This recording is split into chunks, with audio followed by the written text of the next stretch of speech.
ശരീരത്തിലെ വളരെ പ്രാധാന്യമുള്ള ഗ്രന്ഥിയാണ് തൈറോയ്ഡ്.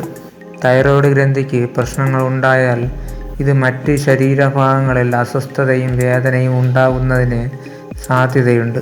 തൈറോയ്ഡ് രോഗങ്ങൾ കൂടുതലായി കാണപ്പെടുന്നത് സ്ത്രീകളിലാണ്. കാരണം പീരീഡ് സമയങ്ങളിൽ തൈറോയ്ഡ് ഹോർമോണുകളുടെ ഏറ്റക്കുറച്ചിലുകൾ സ്ത്രീകളിൽ ഉണ്ടാകാറുണ്ട്.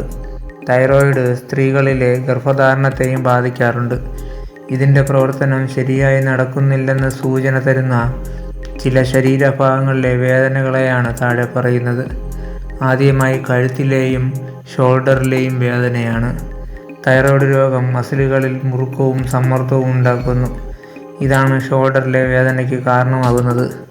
കൂടാതെ ഇൻഫ്ലമേഷൻ കഴുത്തിലെ വേദനയ്ക്കും കാരണമാകും. കൂടാതെ പുറം വേദനയും ഇതുമൂലമുണ്ടാവാം. ഹൈപ്പോതൈറോയിഡിസം മസിലുകളെ ദുർബലപ്പെടുത്തുന്നു. ഇതാണ് പുറം വേദനയ്ക്ക് കാരണമാകുന്നത്. കൈകാലുകളിലും തൈറോയ്ഡ് രോഗം മൂലം വേദന ഉണ്ടാകാം. ഹൈപ്പർ തൈറോയിഡിസം ഉള്ളവരിൽ ഹൃദയമിടിപ്പ് വേഗത്തിലാവുകയും ഇതിൽ നെഞ്ചിൽ വേദന ഉണ്ടാക്കുകയും ചെയ്യും.